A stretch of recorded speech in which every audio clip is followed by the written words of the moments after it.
But nonetheless, I do have a ton of stories, so I try to weave them in wherever I can. Hopefully, they'll be relevant as we get there. And in the end, the church hasn't definitively decided on every last blessed thing, right? It's not what the church's role is.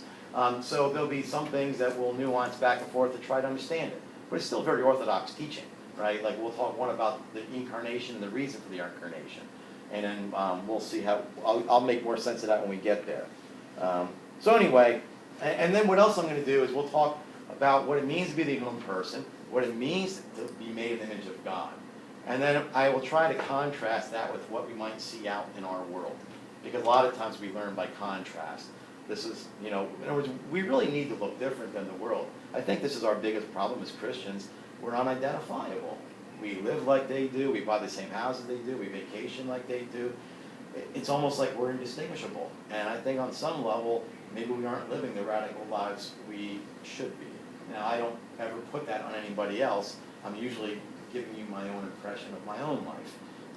Do we live radical enough? In other words, here's what I tell the young kids in school.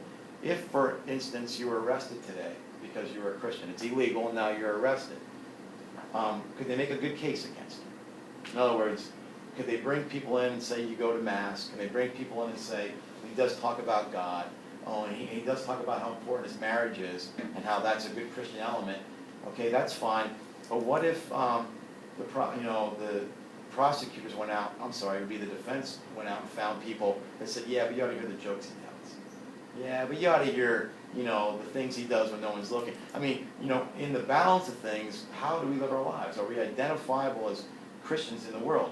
So a lot of this has to do with that. This is, if I can understand who I am and how I'm made in this image, and at least understand how that contrasts with the world, that gives us insight. And it's going to be pretty clear, I think. Okay? So anyway, I want to start out where it says right in our heading, the mystery of God and the human person. I want to talk about that just real briefly. Because I think it's important to understand what mystery is. There was a philosopher named Gabriel Marcel, a French philosopher, and the way he explained it is pretty simple, is that if you want to know what mystery is, understand it as contrasted to a problem, okay? So, and this really, what the purpose of this isn't just to talk about what mystery is, but it's how we face all these questions. See, a problem is always in front of you. You can analyze it, you can dissect it, and then you can be very systematic on how you work through it. So, a lot of things are problems, and they need to be treated as such. If you have a mechanical failure with your car, right? So one of our teachers said he replaced his alternator, and the belt, there's no adjustment, now you can get the belt back on. Okay, so that's a problem. He's identified it, and whether it's a hassle or not, here are the steps that he can go and take care of it. A mystery is something that you're involved in. You can't really quantify it per se. It's not something you're looking at, say, from the outside, okay? It's something that we're much more intimate with. We find ourselves involved in it. We can't break it up. We can't study it, per se. We can't analyze it.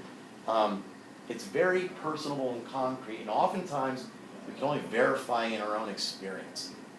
And this is why I say if we prove there is God, we have to watch how far we go with that. We're not just pure rationalists, right? God can't be put into some mathematical equation or some wager, well, it's better to believe in that than it isn't. So what would be examples of a mystery? Maybe how you'd appreciate an artwork, or the love you have for somebody. I mean, you would never try, you can try to quantify the love you might have for somebody, but it's not that type of thing. We know when we're closer or farther away from people. We have a sense of that. And that's kind of a relationship with God, right?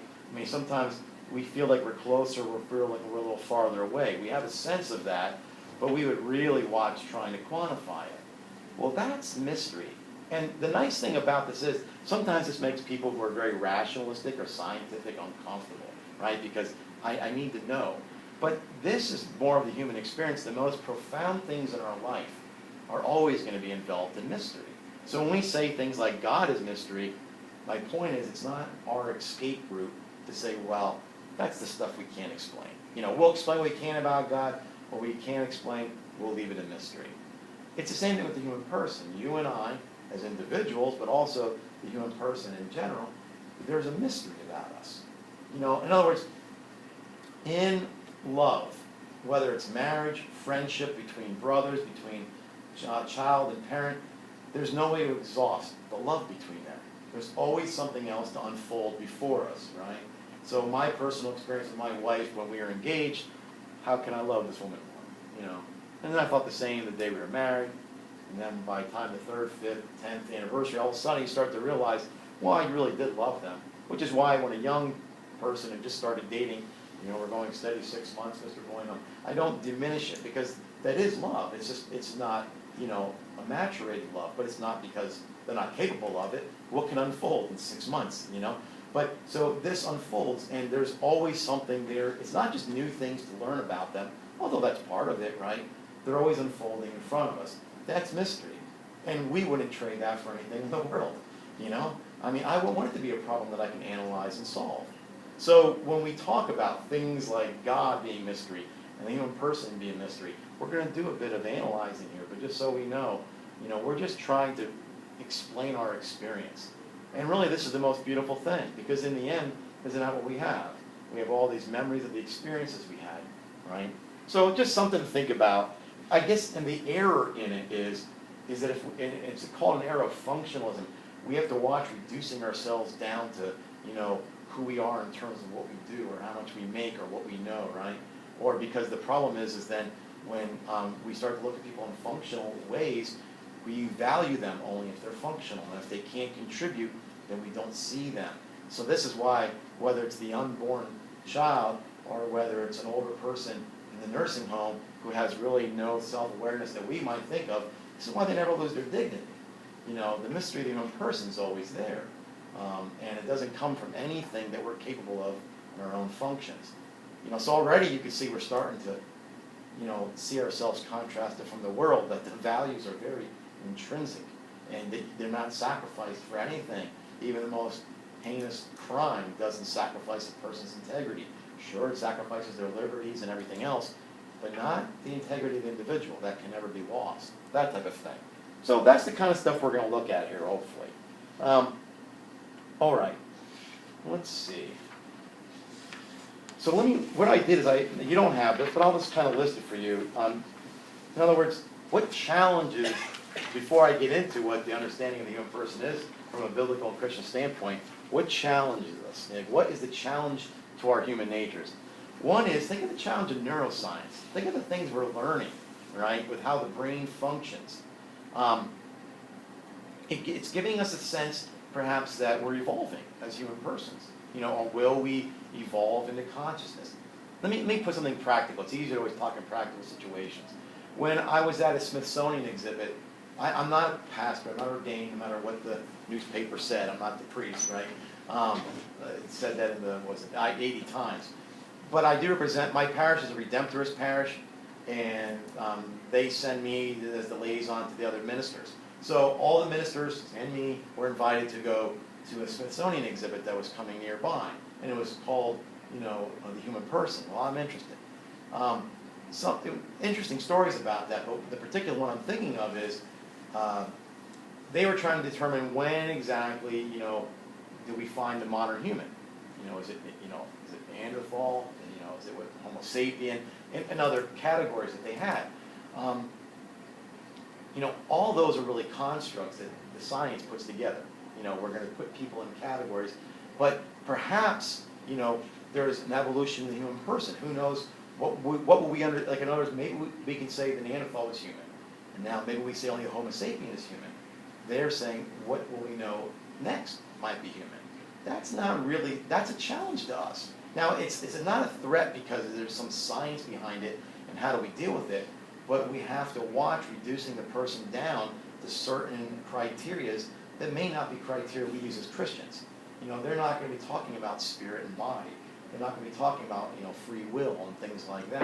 These are things that are very important to us as humans. So, this idea that somehow science is unraveling and can tell us everything about the human person, see, we're starting to treat it like a problem. I know it's subtle, so I'm not trying to overstate it, right? But we're not treating it as the mystery that it is. Just one little thread. I've already talked a little bit about utilitarian contributions. So, we won't talk per se about abortion here, although everything we'll say is applicable, right? We say that if the child, first of all, science tells us that we have a human life as soon as we have new gametic material, okay? So nobody really debates that anymore. That's settled. But you'll hear somebody say, well, okay, it's a human life, but it's not a person. Okay, well, see, now, how do we attribute personhood? And what are the attributes? I mean, if we don't have personhood from the moment of conception, well, then what do we do to get personhood? Well, some philosophers say, well, it comes when there's a certain self-awareness. Well, that really doesn't happen until about 3 to 6 months after birth, as far as they can tell. So the philosophers that are at least consistent, like Peter Sanger, says that a mother should be able, or a parent, father, should be able to end the life of the child up until that moment. Now that's ghastly to us. But it's no more ghastly than the unborn. I mean, if you think about it, inside, outside isn't a big determiner on when you receive your personhood. Now, I know legally in the United States at the present that's the situation, but we're not concerned so much with that. So we have to try to think, when does a person become? Well, we say they always have the personhood. We just find that to be the height of arrogance to say, well, a person won't have a person unless they do this. Because, see, you can maybe not gain it so quickly as an infant and as a toddler, but according to their schema, then you would also lose it at the other side when you no longer have utility. So we're threatened by that, and nobody comes just out and crassly says it, but it gets built into things like healthcare and other types of concerns. How quickly do we intervene? This type of thing. So nonetheless, it's another threat, all right? Also, and this one may be the most general, but the most harming, is that there is no human nature. I mean, there's nothing that you can attribute to all human people in all times and in all places. So in other words, we, in a sort of sense, we construct our own human nature. What does it mean to you to be human? Okay, that's very good. Now, what does it mean to you to be human? Well, you each have your own ideas of what it means to be human. Well, all of a sudden, we have no standard anymore. And that's pretty dangerous. Now, you see that spill out into other areas, right? Because now we have individuals who are determining their own genders. Now, I'm not talking about people who might be born with both genitalia or neither. I mean, there's always instances where there's hard situations, so that aside. But I'm talking about people who say, I've always felt this, or I've always felt that, or since a young age. Or we even see it with races and such, right? Like, I identify with this race. So what happens is the seed of truth or the standard lies within you, not within a universal nature. We're struggling with that right now. And it never is in a strict argument like that. It always shows up in little side shoots. And all of a sudden you start hearing it and thinking, you really don't think there's universal human nature. Well, see, the church comes out, and I really think the church gets underappreciated in this, oftentimes from a cynical culture. The church is, quite frankly, an expert in the human person. They have studied it intensely for 2,000 years. There is no other discipline that's done that. My wife and my 2 daughters are going into psychology. The psychology's not that old. Even philosophy's not that old to study. The church, I shouldn't say it that way, but the church itself has really spent some time to say, what does it mean in light of who we are, in the light of our God, to be one person? It's just that oftentimes we don't tap into that, or it's not presented to us really clearly, right? So anyway, one last thing before I get into this, I want to be able to go enough to take a break, is DNA. Like, we often hear, we share 96% DNA with a chimpanzee. And that's true. I'm not a geneticist, so I accept that, right? I believe it's true. But what does that tell us? First of all, the first question a theologian or philosopher would say is, well, DNA is not the whole story of me, obviously. And I agree, we're probably that close in DNA. But we're also, I think, like a 60% match for a banana. At some point we have to say, what does that mean? In other words, it might take a scientist to say that we're 96% a match with a chimpanzee, but a kindergarten child will have the difference between the two. And that's not to diminish the chimpanzee, that's just to diminish that we are different from that.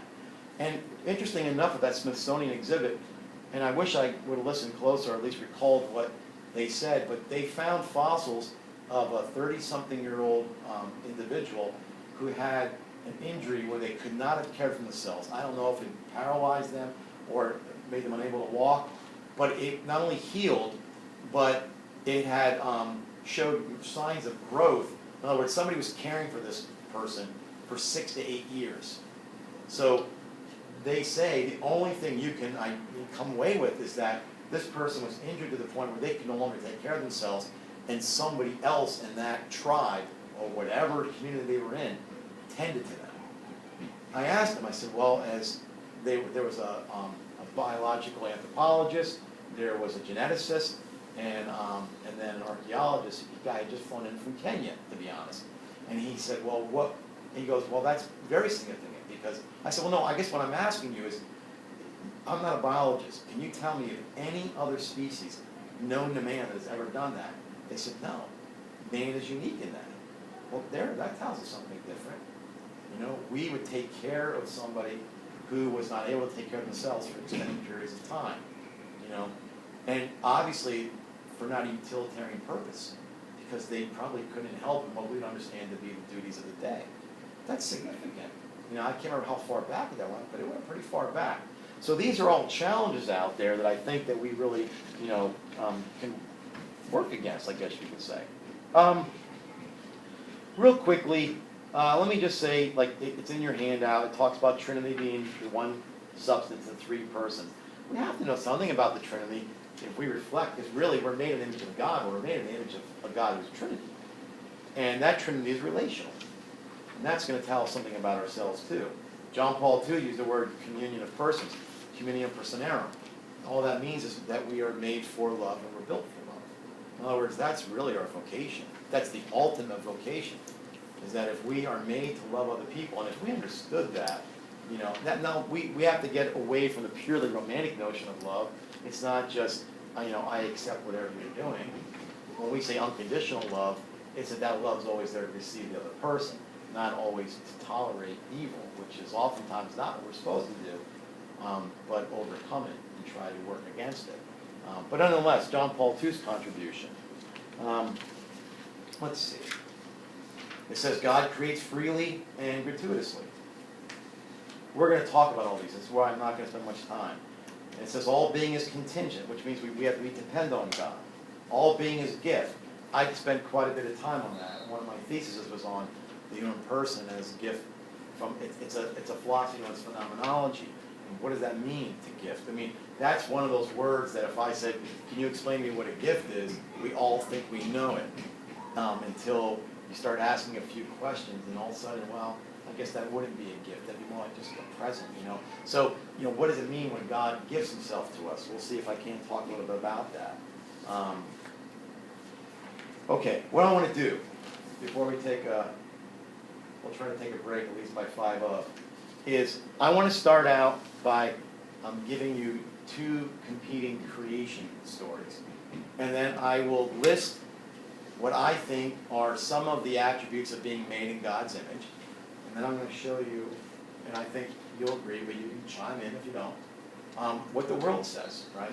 Now, the thing is with the, you know, when I use the word mythos about Genesis, I am not saying it's a myth in a sense of, you know, once upon a time. You know, we kind of use the little word mythos instead of myth to lay out that this is a sacred story. And this is not an historical event. Certainly we agree that there's an Adam and Eve. That's part of our understanding of creation. But we don't get caught up in the evolution creation debate. It's not necessary for us, because this isn't talking about that. This is really talking about who we are as human people, not exactly what came first, you know, that type of thing. So there's 2 creation stories right in Scripture. You have the first one in Genesis, which they typically call the priestly version because it's almost authoritarian. You have, you know, in the beginning was this, and God said this, and then that happened. So you can almost picture this, you know, God sitting on a throne with a crown, issuing decrees, and by his command, things came into being. And that's a very, very good understanding of who he is and his control over nature and the universe. The second creation story starts in Genesis 2:4.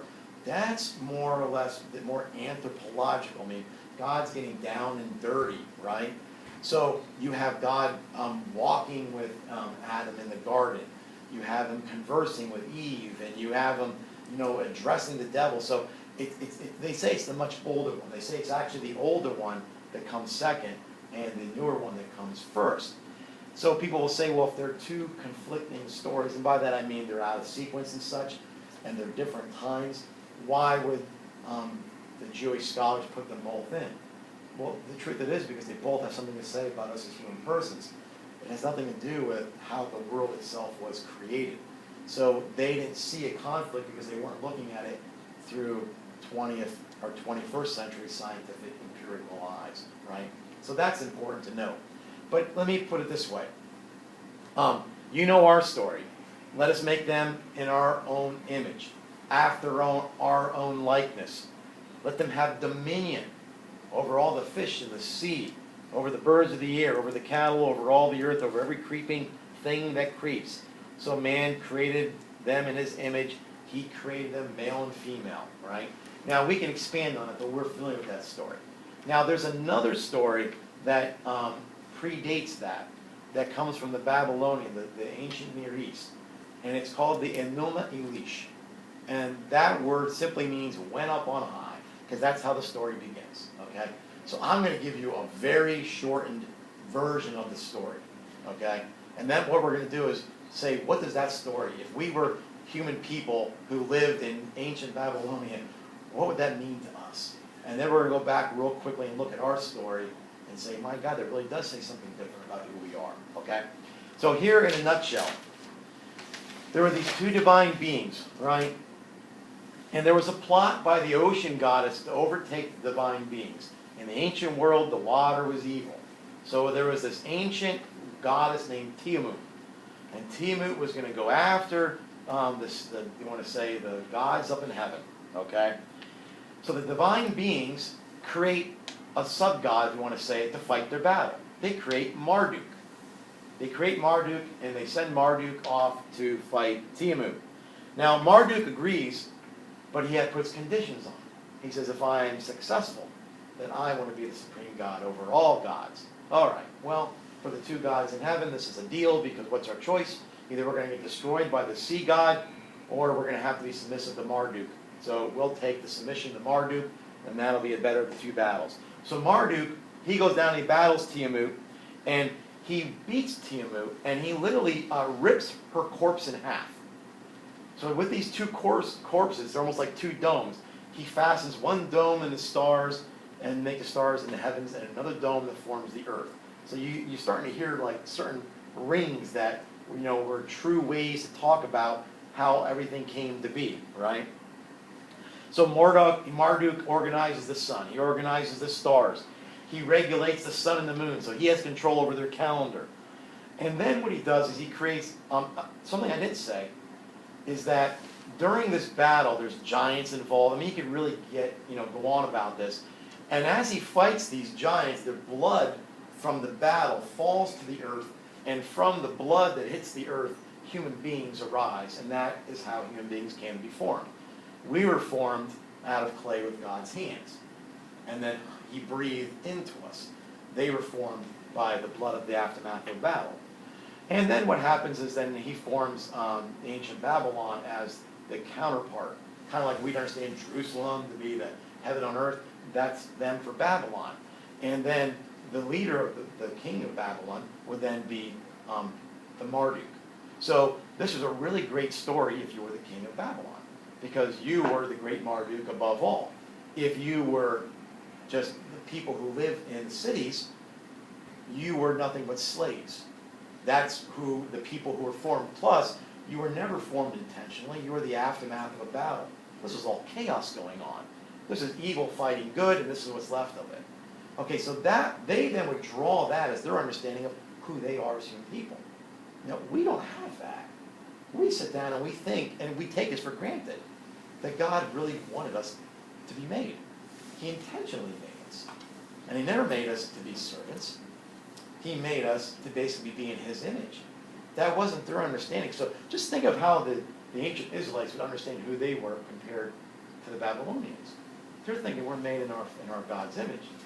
We did not, there was not some restless chaos going up in the heavens. It was very orderly. God went bam, bam, bam, bam, bam. And when it was done, God says, this is very good. So these two stories were saying much, much more about who we are as human people, not how the world came into being.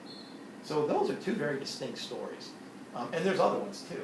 I mean, we're not going to get into it, but there's other stories out there that help. So just to let you know that this is sort of the foundation for us.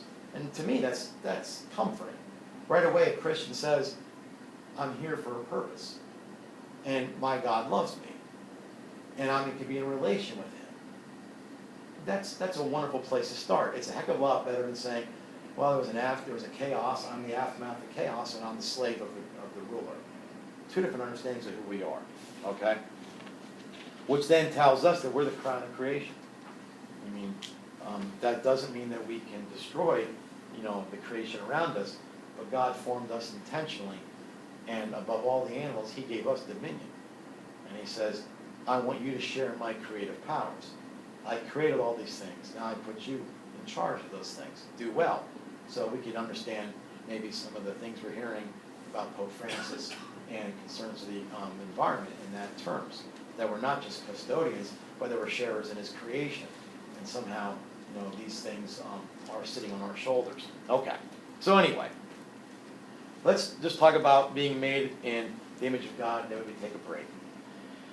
First of all, well, we'll have to get into that part another day. I was going to talk to you about the difference between a male and female, but that always fires people up. We can do that another time.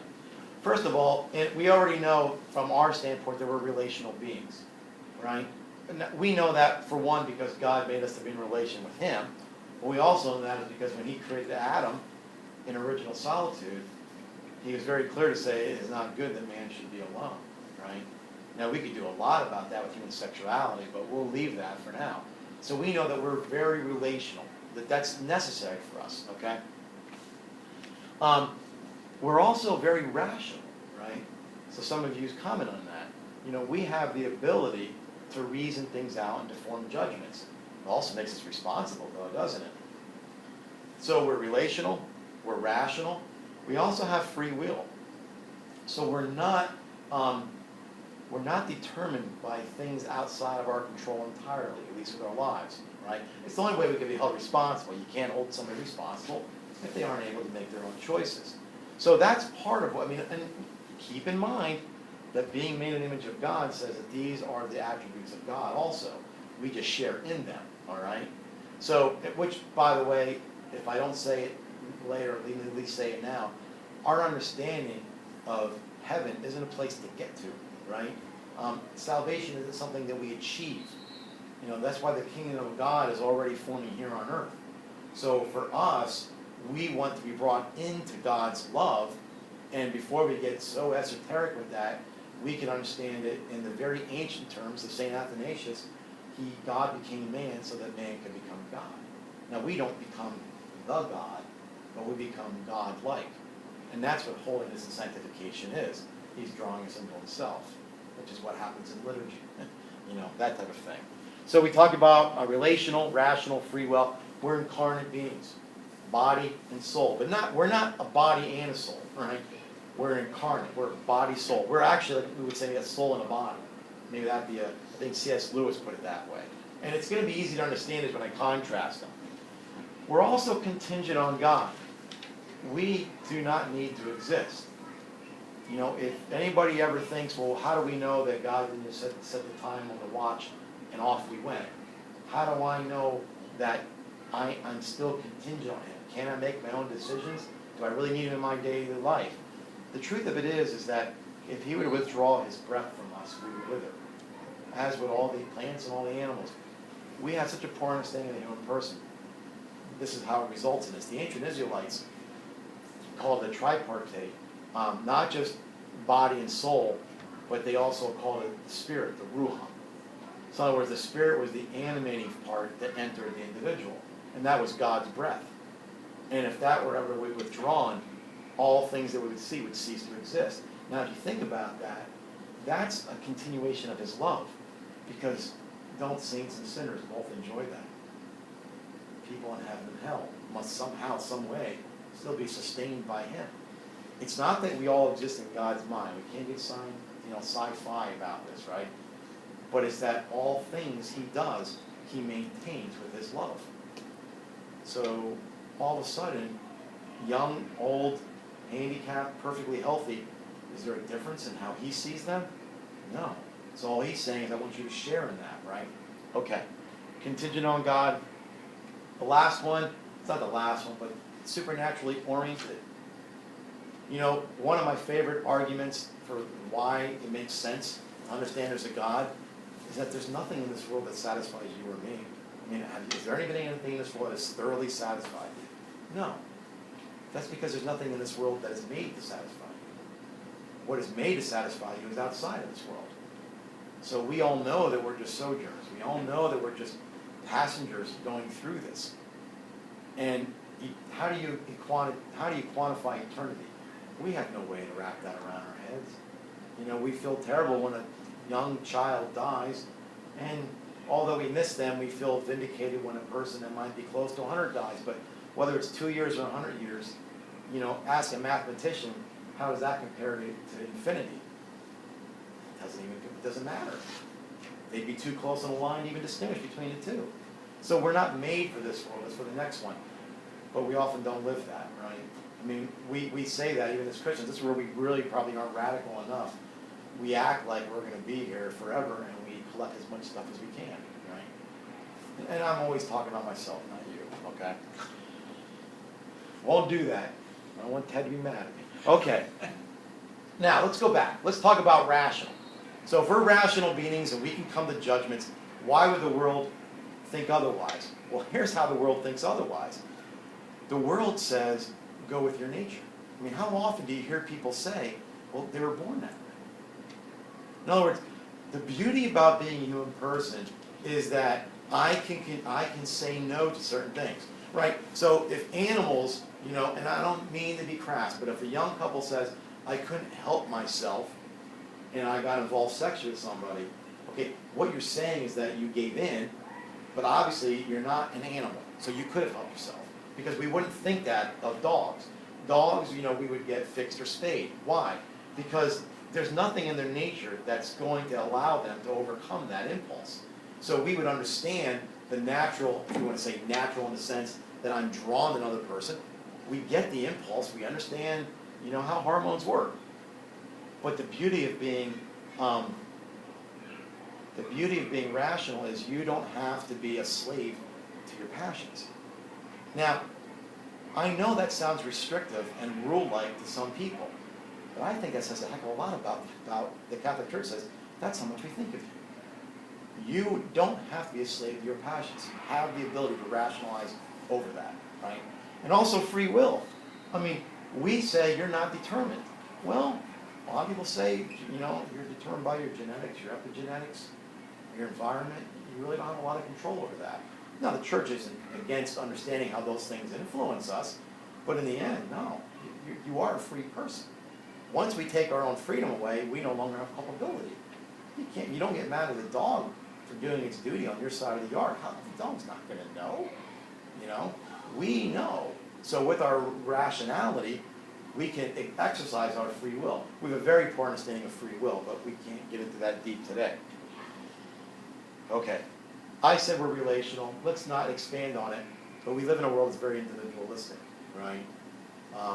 There's so many ways we're relational. By language, one. Philosophically, if I were making an argument for relationality, I would say that you cannot think without words. And you really can't. I know people say, well, yes, I can. You really can't. And words only have one function, to communicate. And communicate only has one function, to work in a relationship. You know? So, I mean, atheist philosophers have made those arguments, right? So the idea is you can be an atheist and still believe in an incarnate person, you know, because there's something else there, right? We're very relational. But we live in a world that's very individualistic, right? You're on your own. We can go on more about it, but we don't have to. Incarnate. I'm a body and a soul, and this is me. Okay, so what would the world say? The world would say that it's what's inside counts. Here's what I mean by that. Have you ever heard somebody say concerning a person, you can't judge a book by its cover? Okay, you know what the problem is with that? Your body's not a cover. This is you. This is me. So in human sexuality and in love, forget about erotic love, just in genuine, brotherly love, I give my whole person to the other person. In marriage, I give my whole being to my wife. I can't say it's on the inside. I can't split. Now, there's a long philosophical history how this all occurred, but I can't split the individual. We do this all the time. In other words, John Paul II would put it in terms of we can lie with our bodies. I'll give you a very quick example, and then we'll move on. My daughters, when they were younger, they'd go to church, and I'd say, no, you're not wearing that. Yes, I am. Well, no, first of all, you're not wearing that, because you were mistaken to think this was being a discussion, right? What does it matter? Jesus doesn't care what I look like. Oh, he doesn't. No. That's interesting. Now, right now, they're playing off of a truth, right? Because whether you're rich or poor, whether you're living in rags or you're, got fine linen on, they're right. Jesus doesn't distinguish between those two people, but they're not using it correctly. So I said, that's interesting. So Jesus doesn't care how you look. I said, can I ask you a question? Do you think Jesus cares how you think? Like how you think through stuff? Yeah. Okay. Do you think there's any connection between how you think and how you dress? Now they're starting to think, oh, dang it, he's got me here. No. Oh, that's it. Okay. Then I'm going to pick out your clothes from now on. If it doesn't matter, I'll pick out your clothes. All of a sudden now, they get it. So what we start to see is when we start to think that how we act, how we carry ourselves, how we dress, can never be a reflection of who we are, and if it is, I'll make you feel guilty for being judgmental, we're starting to split ourselves inside and out. And I'm a unified person, and for good or bad, this is an expression of me. So, that's might just be one way to do it, but that's one way to understand it nonetheless. Contingent on God, we don't need a Savior. We don't need a Creator. The world, in other words, most of the nations are going secular, right, away from it. So we're already starting to see a distancing from that. That one doesn't take a big argument, per se. The supernaturally oriented, now, I have to get this right. Maybe you've heard it, maybe you haven't. Is it YOLO? You only live once, Now, the truth of it is that's not true. We don't only live once. See, we're supernaturally oriented. So our goal is not to squeeze it all in. That doesn't mean you can't have goals in life or a bucket list. I'd like to go to Australia before I get too old. There's nothing wrong with that. But when you start seeing life in terms is that I have to have my experiences and my fulfillment here, there's no other way except you're doing that at the expense of your supernatural life. Because, we always ask, I know it's so trite to say now, what would Jesus do? But I have a hard time seeing Jesus, and this is my personal opinion, retire alongside a country club and spend his days in pure pleasure and enjoyment. Now, somebody say, what's wrong with that? I'm not being judgmental on anybody. It's just that, how radical are we supposed to live our lives? Do we live our lives like it's the next one that counts? We have so many good saints, there's examples of that, right? First of all, we never have a martyr if that wasn't true. And don't we think we have an issue with martyrs, right? A lot of us are so afraid to really demonstrate our faith in public. Forget about being a martyr, we're afraid of being inconvenienced in our own lives.